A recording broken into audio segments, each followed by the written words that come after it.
स्वागत आहे cook with अपेक्षा चॅनलमध्ये। आज आपण बनवणार आहोत तब्येतीसाठी खूपच फायदेशीर, शक्तिवर्धक आणि एकदम चविष्ट ड्रायफ्रूट एनर्जी लाडू। हे लाडू हिवाळ्यात, उपवासात, प्रवासात किंवा मुलांच्या डब्यासाठी एकदम परफेक्ट। एकदा बनवले की 15 ते 20 दिवस आरामात टिकतात। सर्वात पहिले कढई गरम करून खसखस छान भाजून घ्यायची।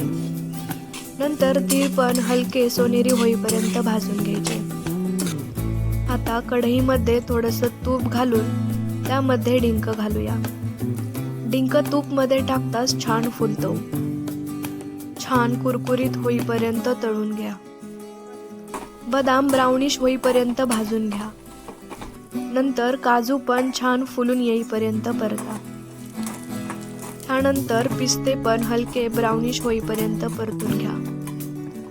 आता त्याच कढईमध्ये किसलेलं खोबरं टाकू आणि वरून थोडंसं तूप। जास्त भाजायचं नाही, फक्त हलकं परतायचं, म्हणजेच टेस्ट एकदम परफेक्ट येते। हे आहेत आपले सर्व इन्ग्रेडियंट्स। आता डिंक छान क्रश करून घेतला। एका मोठ्या भांड्यात घेतले बारीक केलेले खजूर, त्यामध्ये टाकले भाजलेले काजू, भाजलेले बदाम, भाजलेला पिस्ता आणि बारीक केलेला डिंक। त्यानंतर भाजलेली खसखस, भाजलेले तीळ आणि भाजलेलं खोबरे। आता घातला वितळलेला गूळ।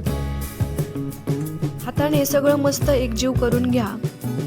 मिश्रण गरम असतानाच लाडू वळून घेतले आणि शेवटी डेसिकेटेड कोकोनट मध्ये रोल केले। बस तयार आहेत आपले हेल्दी टेस्टी एनर्जी लाडू। तर घरच्या घरी बनवा होममेड एनर्जी लाडू।